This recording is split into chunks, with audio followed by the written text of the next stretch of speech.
Hi there, Shannon Bryant, Virtual and Blended Learning Coordinator, and today's video is all about using Nearpod for discovery. Now, if you're not familiar with discovery-based learning, it is so cool because kids go through activities to discover what you want them to know, and therefore they're more likely to remember it. Modeling how to learn this way is a great thing to do when you're engaged in synchronous learning so that students learn how to learn from materials in asynchronous learning too. Okay, so when you are choosing to have students discover something, think about what it is you want them to discover. It may be the goal of your whole lesson, but it may also be just a piece. Teaching a lesson with only questions is a great way to do a discovery-based lesson. You start with the question that you want them to be able to answer at the very end, and then work backwards, putting scaffolding questions along the way. I like to put a couple of scaffolding questions each time, just so I make sure that they really know what I need them to know. You can use all three of these tools to do this. I like it because you get feedback and you can share students' feedback in real time. It's also important to make sure that your lessons are self-checking if you are doing discovery-based, because they're relying on the interaction with those different pieces for them to discover. Both of these tools in Nearpod, matching pairs and fill in the blank, are self-checking for students. Otherwise, you need to consider showing another student's board or another student's answer so they can learn from each other in a live situation. Or if you're going to make it self-paced, consider putting somewhere for them to check themselves.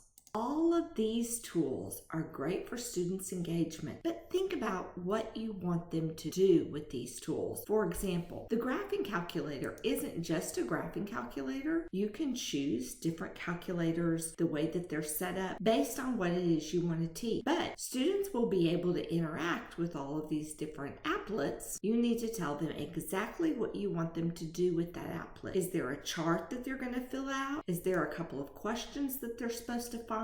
Things like that. Same thing with the field. With the field trip, it gives them a panorama 360-degree view of different places. I love the example of the automotive teacher who had to teach students how the garage was supposed to be cleaned and set up correctly. So you can do a 360 view of a before and after and have students create a Venn diagram comparing and contrasting. Same thing with the PhET simulator. The PhET simulator is really good for math or science, and you can see different simulations based on the grade level that you choose. Make sure students know what they're supposed to do with that information. You might have them do these things on notebook paper and then come back and follow this up with a collaboration board, a draw tool, an open question so you can see that they got what they needed to get out of that discovery lesson. Remember that web content could be any length. So if you have an activity that you love to use, say it's in your curriculum or it comes with your textbook and it has a link, you can add it to your Nearpod here. Really check out Sway. If you have not already checked out Sway, it is a scrolling web page with information for students to learn from. You can look at Sways based on all of these activities already in here, or you can create your own. The PDF viewer is great, but if you're wanting to see if students are marking the text correctly or the way that you're having them engage with text in your classroom, you might want to look at giving your reading assignments chopped up on a draw tool. So the long PDF, you could cut up paragraph by paragraph and make each one into a draw tool.